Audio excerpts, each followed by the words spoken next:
¿Hubo africanos esclavizados en Argentina y en Santa Fe? ¿Por qué esa población negra parece haber desaparecido en la región? Es importante rearmar la historia de los africanos y sus afrodescendientes en Santa Fe. Volver sobre las historias que nos relataron, ponerlas bajo la lupa, para tender otros hilos hacia el presente y comprenderlo nuevamente. Porque todos somos un poco negros.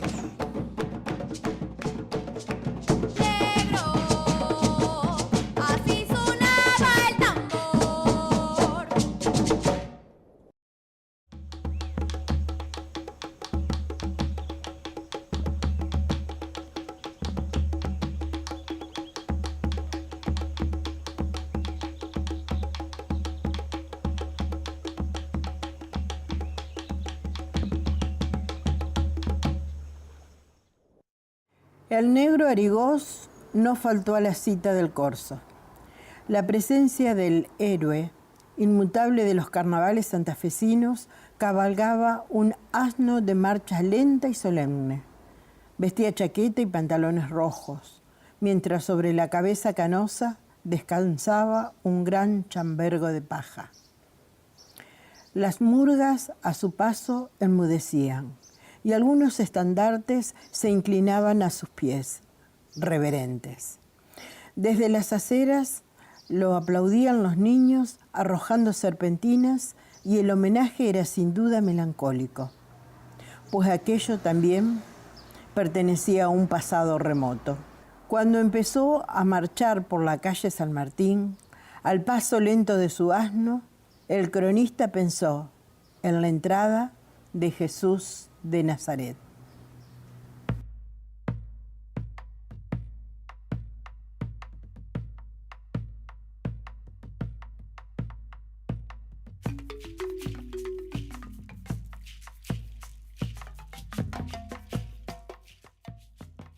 Mi infancia la pasé en lo que entonces se llamaba Barrio del Tambor. Creo que los ritmos del candombe resonaron en mí desde siempre, sin saberlo conscientemente. Quizás ese era el compás de la vida en el barrio. Soy Demetrio Braulio Acosta.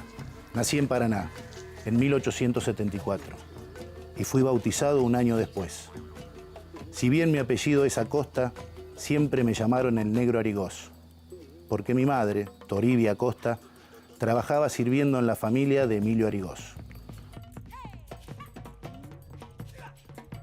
Como casi todas las noches nos quedábamos con un grupo de amigos dando serenatas, alguien sugirió que podríamos formar una comparsa para salir en el próximo carnaval. Y empezamos a imaginar cómo sería, cómo podíamos llamarla, qué tocaríamos. Al día siguiente nos reunimos en el almacén de Don Goyo, en el barrio sur. La decisión fue tomada y formamos la comparsa Los Negros Santafesinos.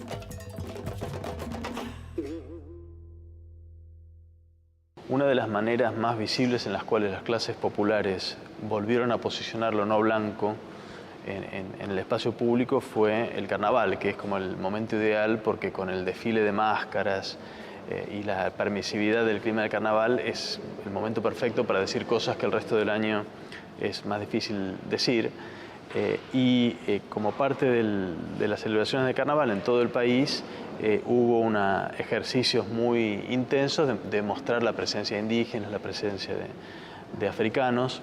En Santa Fe, en la ciudad de Santa Fe, hay un ejemplo muy lindo en este sentido, que es la comparsa de los negros santafesinos, que actuó creo que por más de 40 años, que combinaba, era una comparsa que combinaba una dirección en manos de afro-santafesinos, pero donde también desfilaban blancos tiznados de negro, ¿no? Agustín Zapata Goyán hace esta descripción en este trabajo que se llama El Carnaval de Santa Fe, referida a la actuación de la comparsa de los negros santafesinos que dirigía Demetrio Acosta. Y dice así: al compás de bombos y tambores presidía la comparsa un mulato de cara y manos embetunadas en un incesante y violento bailoteo, agitando como un enorme sistro una escoba con campanillas, sonajas y cascabeles, en bárbaro y exuberante ejercicio coreográfico de gambetas, zancadillas y brincos de felinos, mientras entre salvajes alaridos y en una ensordecedora chillería aludían a los prohibidos amores de los negros, cantando a coro Tata Viejo, que aparecía enamorado de una niña, la única mujer blanca de la comparsa. Lo que sí se ve en las comparsas son, en la fotografía, son trombones, violines, guitarras y algún otro instrumento de banda. ¿Qué música hacían con eso? Tenemos muy poca idea. Que sean instrumentos europeos no implica que hayan hecho música pura y dura europea, sino quizás en un proceso de mestizaje muy interesante.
La cita arranca haciendo alusión a los bombos y a los tambores, que en Argentina han sido usualmente instrumentos, digamos, que se han asociado a los ruidos molestos, a lo precario, al inculto, incluso muchas veces asimilando las características sonoras y las características de ese instrumento a los propios ejecutantes, digamos. Después aparece una descripción de Zapata Goyán del movimiento corporal de este bailarín, de este mulato de cara y manos embetunadas, ¿no? También como adjetivando este movimiento corporal como incesante, violento, de una gestualidad salvaje y ensordecedora. Y ahí aparece a su vez una cosa interesante, esto del mulato de cara y manos embetunadas, porque esto era una práctica habitual en esa época, que era que las personas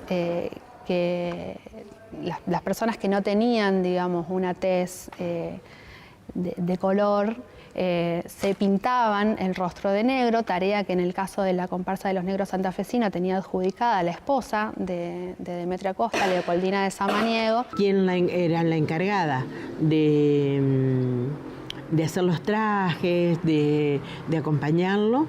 Era Leopoldina, su señora. Y ella se encargaba. La mayoría en sus comienzos eran afrodescendientes. Y el que no, ella en una aclaración que se hace en una nota del diario decía que aquellos que eran pardos, ella los pintaba con corchos para que aparecieran negros. Y esto es interesante porque plantea un contrapunto con otras comparsas del siglo XIX, donde eran más bien jóvenes de clase alta, tiznados de negro, que era más bien una burla hacia los afroargentinos, pero también sabemos que hubo comparsas como la de los negros santafesinos donde se utilizaba el tizne no como burla, sino como forma de hacer presente a lo negro, ¿no? Entonces hay como hay un acento puesto en esta descripción del movimiento corporal del bailarín, en la violencia y la incesancia, en lo salvaje y ensordecedor, en la barbarie y en la exuberancia, que asimila los comportamientos de este bailarín a los de un animal, ¿no? Volviendo a esta idea de la mayor proximidad del cuerpo negro con la naturaleza y con las características, digamos, que tiene ello.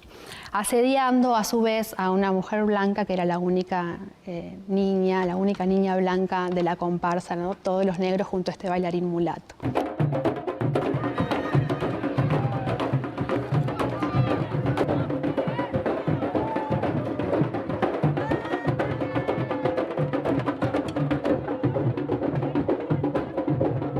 Cuando empezamos a hablar de la comparsa, tuve la suerte de poder entrevistarla a la hijastra de Demetrio Acosta.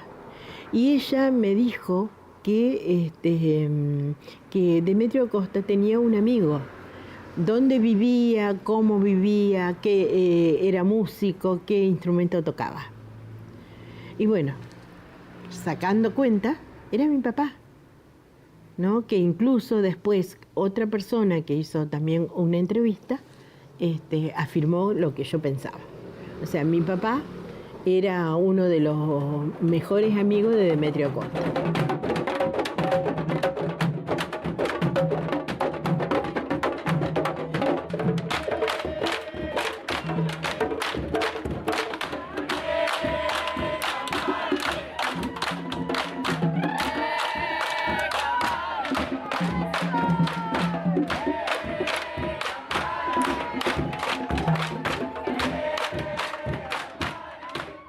Mencionábamos esta presencia de una comparsa de los negros santafesinos, dirigida por Demetrio Acosta, de la cual participaban muchos afrodescendientes, no todos lo eran, pero había un buen porcentaje que era afrodescendiente, como un antecedente de la práctica del candombe en esta zona, ¿no? Pero el candombe que escuchamos en la actualidad en Santa Fe tiene que ver con un proceso relativamente más reciente, de hace algunas décadas, que se relaciona a la llegada, a la reubicación, a la reterritorialización del candombe uruguayo en distintas ciudades argentinas. Llegada a partir de la cual luego se producen una serie de movimientos, de resignificaciones, de nuevos usos, ¿no? La llegada del candombe uruguayo a Santa Fe y a Rosario se da desde los 90 aproximadamente, por varias vías, digamos. En parte a través de inmigrantes uruguayos que traían algunos conocimientos vinculados a la cultura popular uruguaya y que en sus idas y vueltas hacia Uruguay fueron como profundizando algunos de esos conocimientos y transmitiéndoselo a personas del ámbito local, ¿no? Elemento fundamental acá en Santa Fe, que fue, vamos a nombrarlo como un elemento, pero fue los acontecimientos de cuando empieza la Entepola, eso fue a principios de los 90. En los principios de los 90 es el Encuentro Nacional de Teatro Latinoamericano Popular. Y bueno, eso alberga mucha información y bueno, crean semillas, digamos, que después van a renacer dentro de todo lo que en contexto de circo, de teatro, de murga, de todo un entreviero de cosas, pero bueno, el foco del escenario era el teatro. Y bueno, y a partir de ahí, un grupo de Montevideo puntualmente se llamó Bacalao. Ellos trajeron la primer cuerda a Santa Fe, la cuerda de tambores que nosotros hoy conocemos como tambor de candombe. Y eso fue a principios de los 90, a nosotros nos llamó mucho la atención, no nos llamó la atención, queríamos ya tenerlo, y aprendimos a través de ellos, ellos no eran, eran músicos, teatristas, pero bueno, tocaban, el candombe recién hoy en día se está, ampliando al mundo como para tener una referencia musical de lo que es. Antes se tocaba y se aprendía mirando o pasando algunos piques.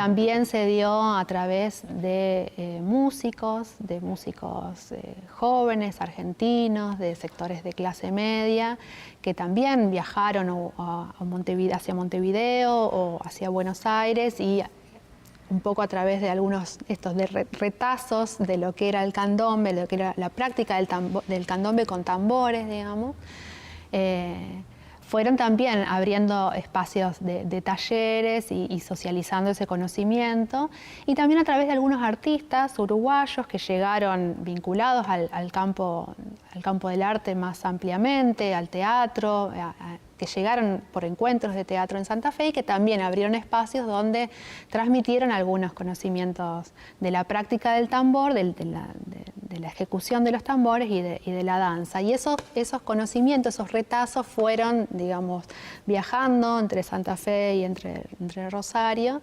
y se fueron profundizando, digamos, a lo largo del tiempo.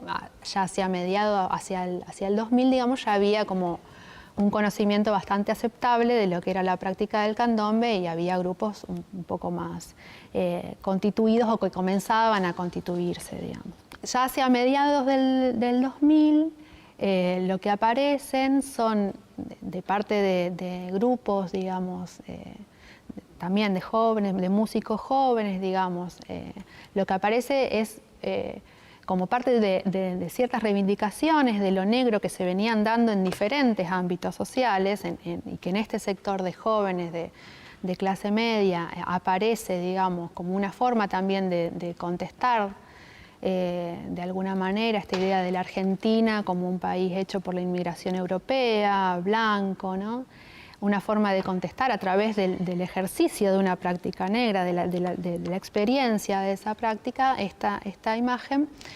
Aparecen recreaciones de lo que habría sido la sonoridad de un candombe local, en parte retomando estos antecedentes históricos de un candombe, que existían del candombe en Santa Fe y en Paraná, donde también hubo población afrodescendiente. O sea, fue un trabajo conjunto de músicos paranaenses, santafesinos, junto a la Casa Indo-Afroamericana. Aparece esta posibilidad de recrear esa sonoridad y de crear un candombe propio, un candombe del litoral. Viajamos a la ciudad de Montevideo, nos contactamos con un montón de gente, de las familias más emblemáticas, tradicionales del candombe montevideano, de los diferentes barrios. Fue una experiencia maravillosa, y a la vuelta de aquel viaje fue que yo, bueno, supe que allá, como en otros lugares de Latinoamérica, se hacía esta manifestación, este evento para el 12 de octubre como una contravoz, digamos, a la versión oficial de descubrimiento de América, de celebración de la llegada de los españoles.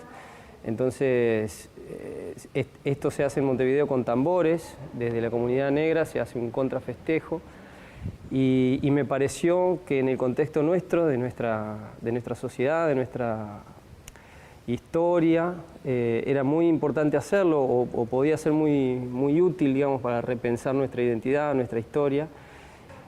Bueno, así fue que surgió en el 2002 la primera idea del contrafestejo, que en pocos días después de haber tirado la idea estaba totalmente en marcha, y bueno, ya no había vuelta atrás, ¿no? Había que trabajar. De los elementos que más me animó a hacer el contrafestejo, esto de que en nuestra ciudad y en nuestro país había comunidades afro, y había una historia de cultura afro que era súper desconocida, mucho más todavía que en Montevideo. Entonces yo por eso lo creí tan necesario, ¿no? a este tema de poder organizar un evento que propusiera otra mirada sobre la identidad y sobre la conquista, ¿no? Empezamos a descubrir el candombe afrolitoraleño en Rincón, ¿no? En la costa santafesina, con el río y los árboles. Y en ese paisaje, el ritmo del tambor, el estar en contacto las manos con el cuero, con la madera del tambor, nos trajo una fuerza, así, un sonido que, bueno, nos revitalizaba, ¿no? Y nos permitía expresar cosas muy profundas que teníamos y compartirlas, así, sonar en grupo, ¿no? La cualidad de los candombes, que son toques grupales, ¿no? Entonces hay que unirse para tocar. Yo creo que hay muchas influencias, sí, inevitablemente. Nosotros acá en Santa Fe mamamos el tema del candombe uruguayo. Voy a decir de la mano de Gabriel Speciali principalmente, porque yo tomé talleres con él en fines de la década del 90. O sea que todavía hay centros culturales que en esa época ni existían. El taller se daba en el Parque de Aray. Y creo que fue a partir, digamos, de conocer el candombe uruguayo, de comenzar a escuchar otros compositores, intérpretes uruguayos también. Y de pronto nosotros acá en Santa Fe está reivindicando una música uruguaya, sin ser argentina, pero entendiendo que esta patria es un poco más grande, era también empezar a conocer también cuestiones ancestrales que habían pasado acá también. Y empezamos a trabajar con la Casa Indo-Afroamericana, digamos, con Mario y Lucía. Y ahí, bueno, empezamos a generar algunos talleres de la casa, talleres de candombe, empezamos a tocar el ritmo, digamos. Y bueno, ahí surge también otra movida que empieza en los años 2000, empieza el 2000 y empiezan a surgir grupos musicales. Nosotros particularmente tuvimos un grupo con mi hermano que se llamó La Barriada, que hacíamos canto popular latinoamericano, candombe, murga, joropo, de todo un poco, y bueno, ya empezamos a incluir el tambor dentro de lo musical. Tiene mucho que ver en la parte de percusión, ya que nuestros antepasados se comunicaban a través del tambor. Siempre representa una parte importante. Muchas veces dicen que los espíritus van a la madera y el tronco sale del tambor, y uno cuando lo percute es como si habla del antepasado. Entonces eso tiene mucho sentimiento y uno ya de chiquito del tronco ya lo va trabajando, lo hueca, le pone todo el corazón, todo el cariño, por así decirlo, hasta que se termina. Cuando se termina y lo está tocando es un sentimiento que es tuyo, que es una creación tuya, y a su vez hacerlo tocar bien y eso, que suene es un sentimiento, más que nada sentimiento inexplicable. Yo lo veo así. Mi recorrido, digamos, en la investigación de prácticas culturales afro inicia en realidad como practicante. O sea, yo lo primero que conozco cuando me voy a Rosario a estudiar precisamente fue el candombe uruguayo. Y lo primero que a mí me convocó del candombe uruguayo fue la rítmica de los tambores, fue la experiencia estética, digamos, afectiva, sensorial. Es una experimentación, como nos llegan muchas informaciones y hay una cantidad de reconstrucción histórica y hay voces representando a los negros en esta ciudad, en este país. Pero a la vez lo que nos llega ahora también es la música en sí misma, es el ritmo y es la relación con el tambor. Y a través de ese tocar, de ese escribir las canciones, de ese sentirlas al cantarlas, vamos descubriendo qué significa ese ser negro, ¿no? Lo que te decía hoy de entender la fuerza que tiene el tambor y poder vivirla dentro nuestro y llevar esa conciencia a los desafíos de la vida diaria, ¿no? Es mucho más amplio que la memoria del dolor, de la esclavitud y del desarraigo, ¿no?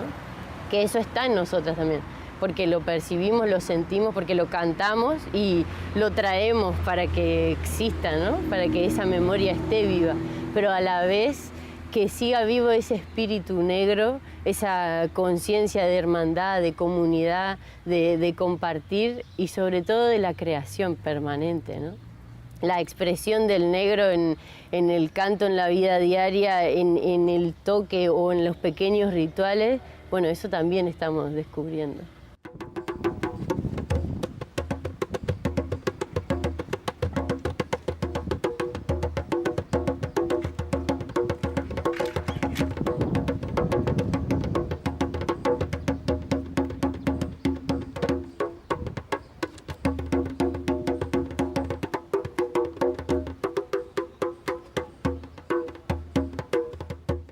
Siempre conviví, siempre me di cuenta, mi familia, por ser del norte, tenía a mi abuela que era morocha, así, de piel, y uno se queda con lo que aprende en la escuela, en eso, los pueblos originarios, de todas cosas así. Pero me crié con mi abuela y siempre me despertó cosas de ella, intrigas de, qué sé yo, de movimientos, de, qué sé, ¿cómo se dice?, de personalidad, sí. Y al momento que empiezo a reconocer toda una historia que tiene que ver, todo se empieza a entrelazar con todo, empiezo a dar cuenta y empiezo a entender que también hay una parte de identidad nuestra, que es lo afro mestizo, acá en Argentina, que me pegó muy fuerte y por ahí seguí. Ahí se encaminó todo, la música, los instrumentos, todo.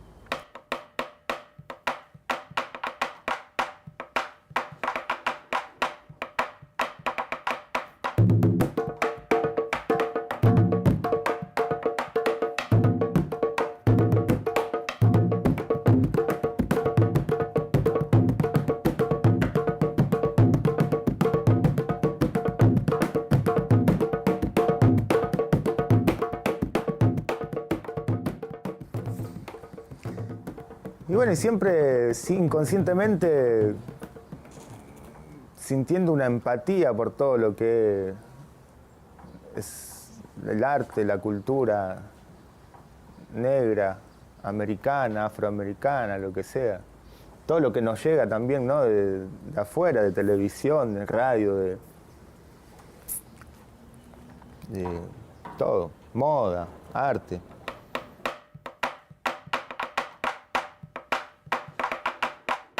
Uno siendo chico, yendo a la escuela o algo, siempre te toca algún tipo de discriminación, o con tus propios amigos de barrio. Ahí donde te cuento que tocábamos la batucada, eran unos cañaverales al lado de la vía del tren, al lado de un asentamiento en ranchos, así. Que toda gente del interior, de las provincias, y todos los amigos que teníamos de ahí, también teníamos en común una serie de rasgos, de color así, más, como se dice, morocho.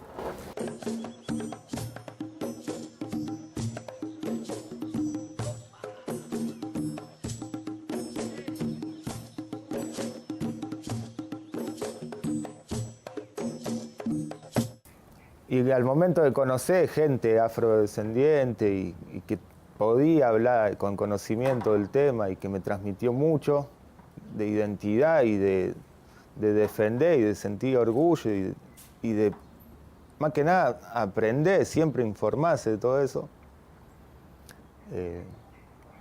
conocí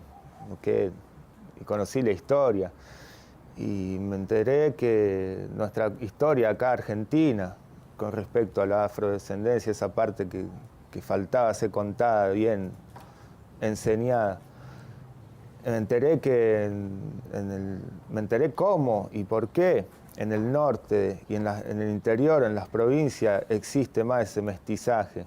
Pero esto ya tenía que ver conmigo, con Catamarca, con mi familia. Ahí ya relacionaba por qué mi abuela, yo la veía parecida a las mujeres afro que aparecían en las películas.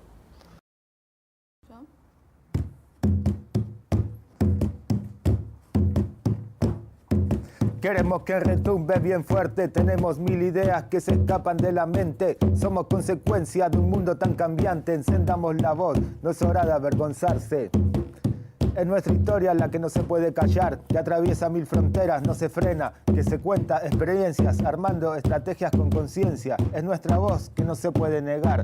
Acá estamos listos para cultivar. No más mentiras, levanta tu grito para que se escuche. En la cima, nuestro sentir que acompaña todos los días, desde la conciencia, con las voces unidas. Acá estamos en Refinería. Y para que se repita, para que llegue hasta la luna, este es nuestro espacio para armar y desarmar nuestras culturas con nuestra voz, porque suena y retumba.